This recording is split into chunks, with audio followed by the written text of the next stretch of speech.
La crise affecte-t-elle la vie de couple des Essonniens? L'incendie de la salle polyvalente de Saint-Maurice-Montcouronne et un bus sillonne Vigneux, Rissorangis et Évry pour un dépistage rapide du VIH. Développement, Patrice Arditi.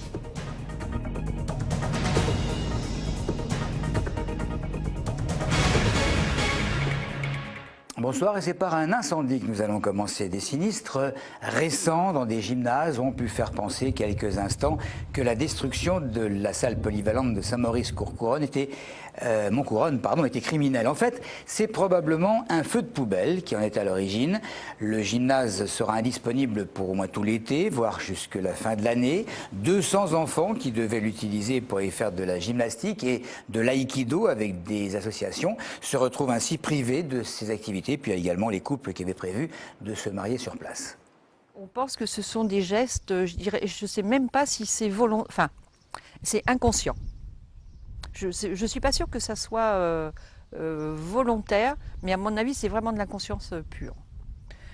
Sans se rendre compte que ce qui a été fait pose énormément de problèmes, et c'est ce que je viens de dire, aux associations, aux gens qui souhaitaient louer, parce que je vous ai parlé de 2 mariages, mais en fait j'ai dû annuler moi 5 locations, et je n'ai annulé que les locations jusqu'à fin septembre. Il est maire d'Hiver Gauche de Montgeron, il est maire UMP de Vigneux. Ces 2 élus, vice-présidents du conseil d'agglomération, se sont entendus pour demander solennellement la démission de Georges Tron. Georges Tron, le maire de Draveil et président, qui n'a pas du tout l'intention de se laisser destituer. Il a tout simplement qualifié cette demande de démission de tentative de putsch inappropriée. C'est la mairie de Draveil que nous avons vu là. Le boson de Higgs, c'est le chaînon manquant de la physique. Après 50 ans de recherche, les scientifiques du CERN pensent avoir déniché sur ce quoi reposerait toute la théorie actuelle de la constitution de la matière, ce que certains qualifient de particules de Dieu. Cette particule est tellement importante pour ce modèle théorique que l'on a fait, qui s'appelle le modèle standard de la physique des particules, que c'est le saint graal de la discipline, si vous voulez. D'accord. Voilà, c'est dans ce sens-là qu'on a voulu. D'accord. 6249 femmes et hommes interrogés par les laboratoires Pfizer dans 7 pays européens. La question était la suivante: est-ce que la crise affecte votre vie de couple? Qui l'eût cru? La perspective de ne pouvoir rembourser ses emprunts, de perdre son emploi ou de ne pouvoir aider ses enfants a des répercussions évidemment sur les câlins. Et quelques Essonniens s'expriment à ce sujet. Est-ce que ça a des répercussions sur notre couple? Non, pas. On essaie de dissocier les problèmes d'argent avec le couple. On essaie. Nous vivons les jours au jour. Voilà, donc on n'a pas de projet, on n'a rien du tout, donc on vit comme ça. La crise elle a fait beaucoup de dégâts partout, avec les couples, dans une foyer, elle a fait beaucoup de dégâts. Par exemple, moi je suis en divorce, et c'est tout ça lié, je suis artisan, lié tout ça aux crises. Donc voilà, en espérant que ça va passer, quoi. Quand il n'y a pas d'argent, ça va mal dans les couples, hein, c'est bien connu. Ils n'y arrivent pas, l'argent, plein de choses. Le crédit s'il y en a, les voitures, les enfants. Bah oui, on n'y arrive plus. Ça dépend des personnes. Il y a certains couples où voilà, ils vont supporter, et certains couples qui ne vont pas supporter. Et si le couple il s'aime pas, non? S'il s'aime pas, l'argent peut changer des trucs, bah ouais. Alors, il n'y a aucune relation, évidemment, avec ce qui va suivre. L'association AIDE organise depuis hier un dépistage gratuit et anonyme du VIH. Une simple piqûre sur le doigt à l'aide d'un stylo seringue. Et le résultat est disponible en 3 minutes. La camionnette se déplaçait cette semaine sur 3 villes essonniennes. Hier à Vigneux, aujourd'hui à Rissorangis et en fin de semaine, ce sera à Évry, place de l'Agora. Ces déplacements, ils permettent de toucher davantage de gens et d'aller directement à leur contact pour une meilleure prévention.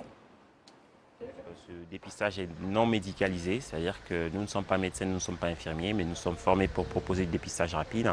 Donc nous ne posons pas de diagnostic. On donne un résultat aux personnes. Et si le résultat s'avère positif, à ce moment-là, on oriente la personne vers un test de confirmation.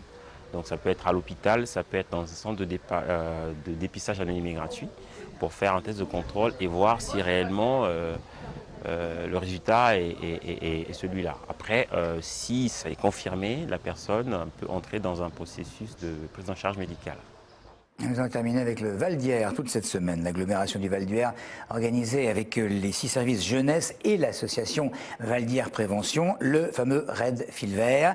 Il s'agit de la 5e édition, axée cette année sur le handicap. Tous les jours, des jeunes appréhendent de nouveaux sports, comme aujourd'hui, c'est peu connu encore, le Céci Foot, en présence de l'équipe de France. Reportage Claire Colombet. En tout, 7 équipes, une représentant chaque ville de l'agglomération et une intercommunale, s'affrontent toute la semaine à travers différents sports adaptés comme le pumpball, la plongée ou le tennis de table.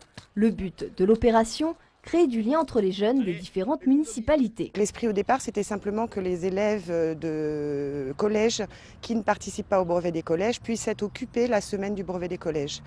Et donc des équipes ont été constituées autour d'une semaine thématique multi-activités culturelles, sportives, de loisirs.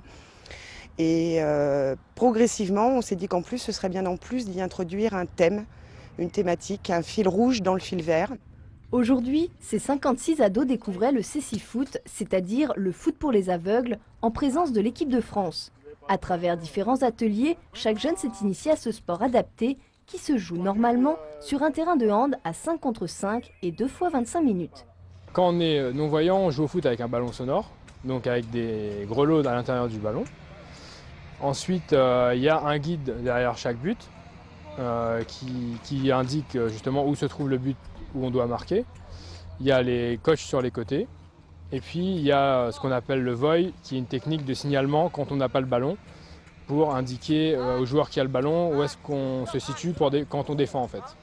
À la fin de la semaine, la meilleure équipe sera récompensée et lors du prochain Raid Fil Vert, elle aidera à l'organisation. De son côté, l'équipe de Céci Foot française va se préparer pour participer fin août aux Jeux paralympiques. Voilà, c'est tout pour l'actualité. Merci de nous avoir suivis.